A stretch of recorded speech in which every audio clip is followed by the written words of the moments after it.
largest in the United States. Within the territory itself, there is an enormous diversity of plant and animal life. It's also an incredibly unique place, and the campaign here is aiming to gain congressional protection for the peaks. I helped produce a documentary called En Plein Air with my two partners, Matt Stabel and Joe Foster. There were two watercolor painters on a 6-day backpacking trip, and we quickly realized that they had a special story to tell and that we could play an integral role in telling that story. I am a plein air artist, and basically that means dragging all of my paint, all of my gear out into the woods or out onto location and painting on the spot what I'm seeing. We spent the 6-day backpacking trip learning from these two watercolor painters, documenting their work and understanding their motivations behind painting and advocating for the mountains. There's many ways of advocating for the wilderness. We're used to reading books, to seeing movies, to seeing people talk about it on TV, but we'd never seen actual watercolor art be used in this way, and we thought it was fascinating. En Plein Air has already helped our effort a lot. It gets people paying attention in a different way. It's like a new connection. It's like art and wilderness. What's that about? After completing En Plein Air, we realized that there's still a really special story to be told here. This organization, the Friends of Scotchman Peak Wilderness, has begun to do an extraordinary thing, collaborating with non-traditional partners, the timber industry, and really forging special relationships that you don't see elsewhere in the environmental movement. So we've begun to make a film really talking about that collaboration and using it as a case study to advocate for more collaboration, more cooperation across the political spectrum in America. I've been in the industry 42 years, so I've been in what they call the timber wars, where everyone was fighting and nothing was getting done on the ground. So we just felt it was time for a paradigm shift, and the documentary can be shared with a lot of different people, and therefore I think it'll be educational and helpful. Good for the environment, good for people, good for communities. I see filmmaking as a form of storytelling. I no longer think that advocacy, that policymaking can be without digital media, without film. It's 88,000 acres. We don't even see everything. By using digital media, by using film and telling the full story, we can spread it to a wider audience. We've brought it to colleges all across the country, and we've really broadened the scope of the audience that hears about this story. Even a lot of people that have lived in the community a long time weren't really that familiar with the Scotchman Peaks.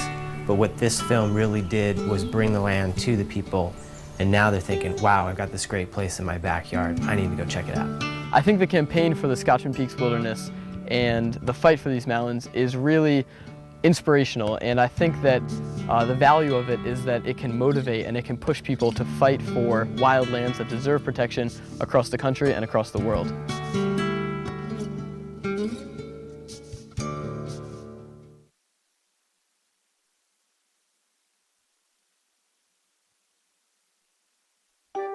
I think change overall is really hard for people to do. I think that young leaders are needed to create that awareness that sometimes change can be easy and really simple. My name is Martin Figueroa, and I started the water battle here at the University of California, Merced. The University of California, Merced is the newest university of the UC system located in the Central Valley of California. The Central Valley is where a lot of food is cultivated. There's a wide variety of fruits, vegetables, and the area is so dry that the Central Valley uses much of its water for farming, so water is a critical resource. I've been working in sustainability projects since the start of my education here at UC Merced. In my junior year, I got the idea of creating a water competition. I wanted to educate people about how easy it is to conserve water and make a change. The water battle was a 30-day water competition where we challenged students to conserve water in their dorms by reducing their shower time, turning off the faucet, and limiting the flushes when using the toilet. I assembled this coalition of student groups, staff, stakeholders of the university. Through the use of Facebook and our website, we attracted students to get involved. We had several tabling events and have a right blender, which students really love here on campus. Grab a free smoothie while learning ways that they can conserve water in their dorms. So we're doing a water competition, which is going on right now for 30 days. We actually have this cool technology. It's a real-time water monitoring system. I was looking for a way to integrate technology, and then we approached this company, the AquaQ company, where they developed this monitoring system. So we attached the system into the meter that would send the information wirelessly into a cloud server and allowed for us to collect data real time. But we take it a step further, and we developed this dashboard where students can log in at any time, anywhere, through their cell phone, iPhone, computer, and understand their impact. We thought with the use of this cool technology, students would be more willing to log in and see real time their water usage in the dorms. Another thing that we were able to do was identify leaks. When we received the alert on our dashboard, we assembled this group of students and we went out to these dorms. So we go through the toilet, the faucet, and the shower to try to find a leak. Martin is an effective leader in this competition because, one, he has a very engaging, inviting personality.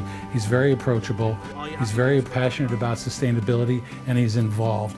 During the competition, we involved 565 students in these residence halls, and we outreached to more than 2,500 students. That resulted in a 14% reduction rate, saving about 89,000 gallons of water.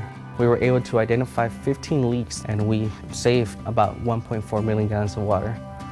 The goal of this competition was not just to get water savings or conserve water. It was to educate students about the importance of conserving water and water itself. The way that we live today and the way that we consume things has a profound impact on the future of our planet. My hope is that this small campus and this small project can serve as an example for people to take a role in water conservation and using this critical resource wisely.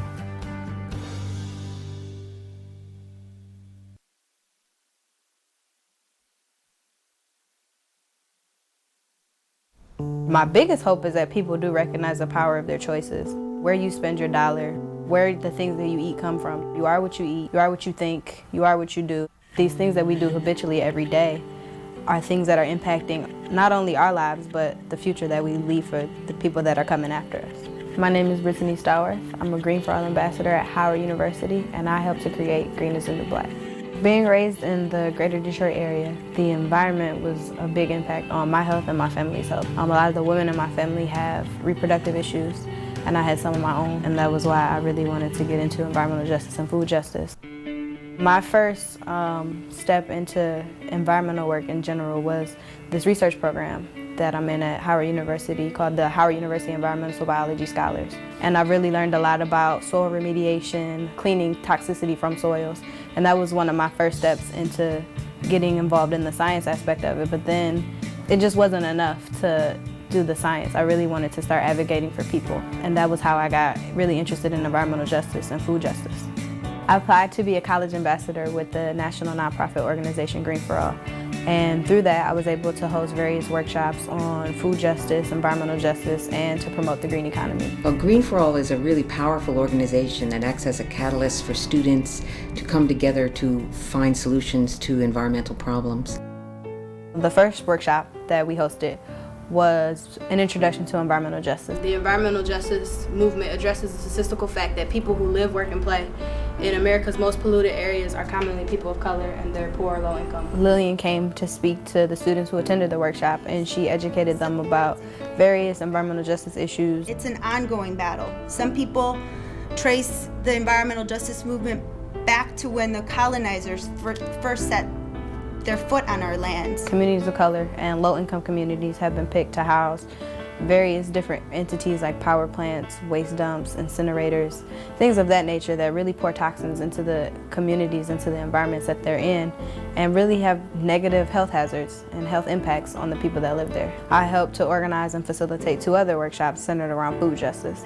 Food justice is basically the movement to make sure that everybody has access to healthy and affordable food. I don't think it's any coincidence that we have a McDonald's right next to one of our dorm rooms, but we have to walk blocks on top of blocks to get to a grocery store. I was really excited about Howard University and my community and my peers at this school, and I really had this idea that we can really contribute to the green economy. So the Green is the New Black Symposium is centered around environmental justice, food justice, and also the green economy. And at the Green is the New Black Symposium was a green jobs fair. Dozens of organizations exhibited various job, internship, and volunteer opportunities for the Howard University community. Green is the New Black really helped me get inspired to get involved in new research, looking at environmental and sustainability programs at community colleges across the country.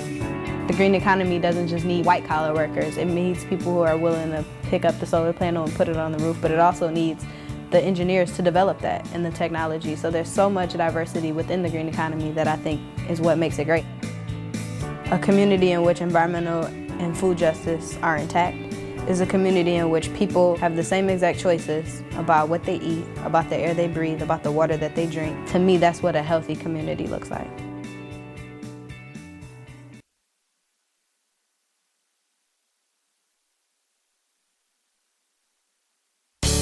Young people are the most powerful people in the world because they think unrealistically. You still have the ability to say, I think I can do it, and can. I'm Rylan King, founder of Environmental Education for the Next Generation. One of the greatest things that happened to me growing up was I had so much time outdoors. I grew up on the beach from about 6 years old on, and being outside allowed me to find myself as a human being, and it set me into a mindset of caring for people and animals and the natural world as a whole. In 2008, I began teaching in one elementary school classroom neighboring UC Santa Barbara. My idea came, why isn't this in more elementary schools? Why aren't we connecting college students with the neighboring elementary schools all throughout the city? And so I had the idea to create environmental education for the next generation. Awesome! EENG runs free environmental education programs in public schools throughout California.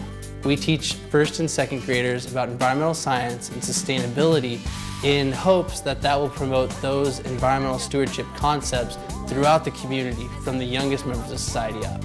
One of the great activities we have is called water conservation. All right, let's turn the water faucet off. Turn the water faucet off. Great. All right, the water faucet's off. Now. Right. Now we are going to measure how many cups of water it took for us to brush our teeth. I think one of the most important things behind the program is the college students absolutely love it. They come into the classroom and are able to become a role model and mentor to a 6 through 8 year old child, and that gives them a sense of purpose. I just want to be a part of an organization that makes a change, that I feel I walk in, I do what I do, and I leave and I feel good that I made a difference, and that's what EENG gives me. During a time of so many education cuts coming to our public schools, it's an incredible program to offer and doesn't cost schools a penny. There's a need to teach kids more about how to understand and preserve nature, but we don't have the money to implement it. And they're ready, willing, and able to fill this gap that's been really unmet. We're able to empower families and marginalized communities because we teach in public schools, which means we reach kids with all socioeconomic backgrounds. All right, thank you guys. Ryland, for him, work is not work. For him, he sits down behind his computer and he's having fun. What I admire so much about him is that the passion that he has is a passion that's so easy to jump on board with. Since 2009, we've grown to teach over 3,000 students, activated over 300 college students, and been teaching in 4 cities. I think it's so important today to take actions for the environment. We need to inspire children to become junior environmental stewards and grow into caretakers of the earth. It's something that is necessary for our survival.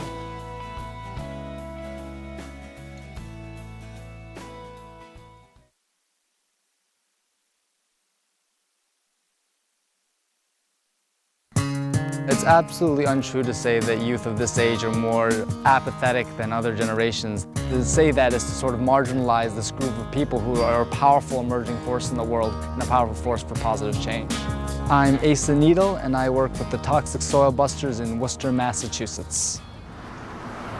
Worcester is a small post-industrial city that's been passed over by a lot of economic currents. When there was a new wave of immigrant labor in the industrial boom, there was a whole bunch of cheap housing set up, and that housing was painted with lead paint. Lead paint is cheaper and it's built to last, and that's why it was used for almost a century. And now, even when it was outlawed in the 1970s, we have to live with the consequences of this long-lasting poisonous paint.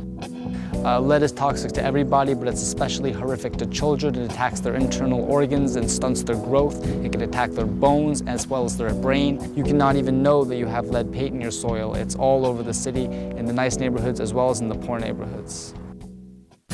Toxic Soil Busters started when a group of youth and adults came together around the issue of lead soil in Worcester. We try to spread the word as wide as possible that you can give us a call and we'll just show up anywhere in Worcester and we'll do the lead soil test free of charge. I think we should test this soil separate from this soil because of the separate drip lines here and here. Yeah, it completely makes sense. Yeah, totally. And after we send that to a lab and it comes back, we put it in a spreadsheet. After that, we call them back with the test results and set up a SketchUp where we send a proposal of what we want to do in the house. We can ask if they're interested in doing remediation, such as bringing in a new layer of soil with a layer of landscaping fabric. Often, if you can't get the lead out of the soil, you have to simply put a Band-Aid over it to reduce the accessibility it has to humans. In the case of this particular homeowner, there was a patch of lead soil that she wanted covered up, so we laid down landscaping fabric and covered it with pea stone, as well as a sandbox for her child to play in back. Elsewhere, she wanted to grow plants and vegetables, so we built her a couple of raised beds in the front where she could do that and maybe bring her child out there and do that as well. It's covering areas that Foster plays in, and he comes in covered in dirt, and so it is a relief to know that we'll be able to be out here with kids and not have to worry about that.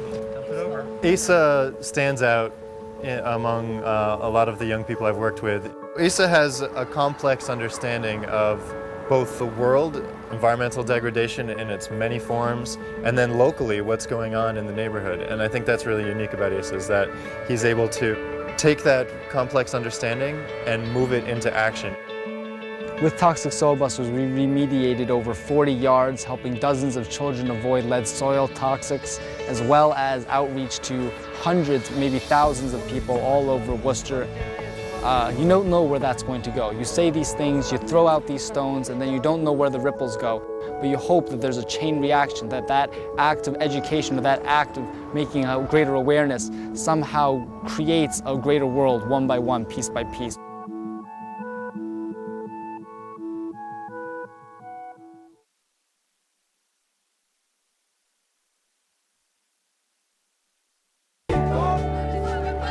I believe young people are going to change this world. The youth that I'm working with have the training, fierce leadership, and energy that are going to make the changes that we need. My name is Maya Salcedo, and I help create the Youth Food Bill of Rights. So first, the youth bring the right to the Food Bill of Rights. I grew up in a low-income household headed by just my mother, and we often kind of resorted to eating fast food. Food justice is based on the idea that everyone has the right to healthy and affordable food. We've seen communities that have nothing but liquor stores and fast food restaurants, and communities that don't have a grocery store within walking distance. Food justice issues happen in the field where workers aren't treated fairly, all the way to the school cafeteria where students don't have adequate selection of fresh produce. Rooted in Community is a national network of youth who are working locally to improve access to food, who are organizing nationally for food justice. I got engaged with Rooted in Community as an advisory council member. And that's when I began thinking about the Youth Food Bill of Rights as an option for catalyzing the youth movement and really making political some of the work that the youth do already. So in 2011, 100 youth from across the nation came together in Philadelphia to write the Youth Food Bill of Rights, where they shared the issues in their communities. Maya was one of the primary youth leaders, and she explained what the process looks like. She explained what the different components would be, and then she inspired them to collective action. We have the right to organic food and farmers. We have the right to organic food and farmers. One of the Youth Food Bill of Rights issues is a ban on high fructose corn syrup and food additives.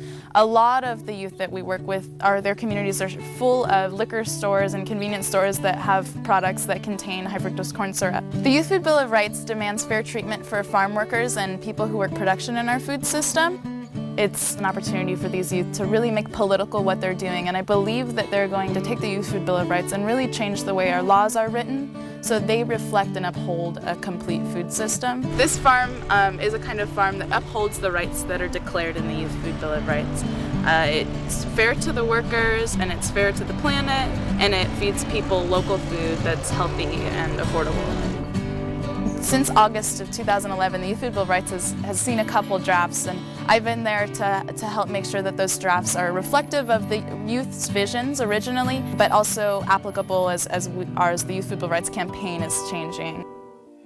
Maya is a pretty special person. She has an inherent wisdom and really reminds us of the power of young people taking on a new generation of new leadership that we can all get behind. Eating a healthy meal fresh from the field really rejuvenates me. It makes me feel energized in a way that I didn't know I was missing before having opportunities to eat fresh local food.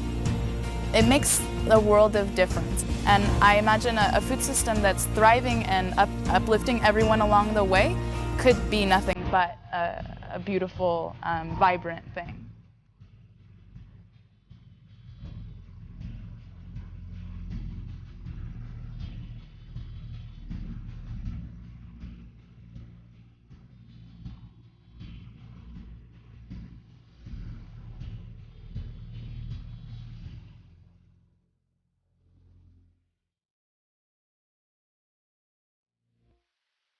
Support for Natural Heroes is provided by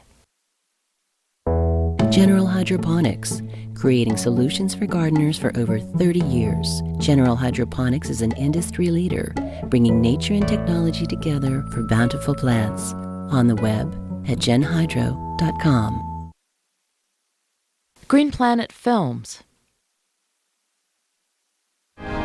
On the next Natural Heroes, I first came here in 1995 to film an ambitious project where local people were constructing a new landscape on a vast scale. Here on the Lus Plateau, I've witnessed that people can lift themselves out of poverty. They can radically improve their environment, and by doing so, reduce the threat of climate change. By 1982, there were only 22 California condors left in the world. I just want to sit here quietly. The last wild condor was captured on Easter Sunday, 1987. Quiet is boring. I'm a wildlife biologist for the Peregrine Fund, working in an effort to help recover the California condor. I've been going to work with him since I was about 4. I think the future definitely has condors written all over it. Burial without embalming and in a biodegradable container with no vault is thousands of years old. Important for me was the ability to come and sit here, come and walk with the dog and listen to the water. This is something that's been going on since the beginning of time, pretty much. I mean, it's all natural from dust we came to dust we'll go, so.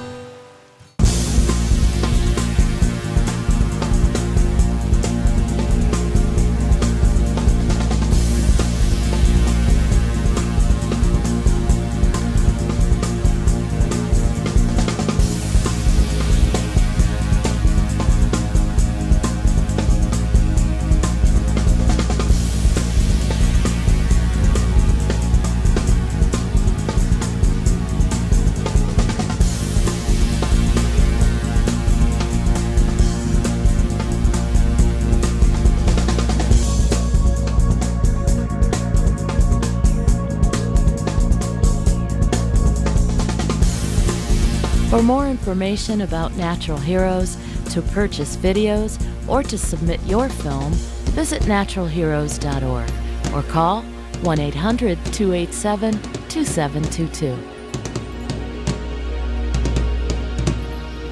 KRCB, North Bay Public Media.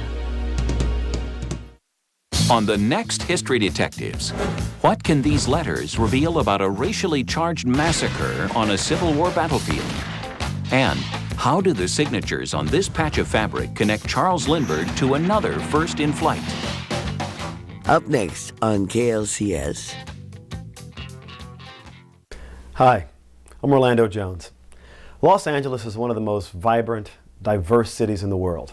And KLCS, the only PBS station still broadcasting from Los Angeles, shares the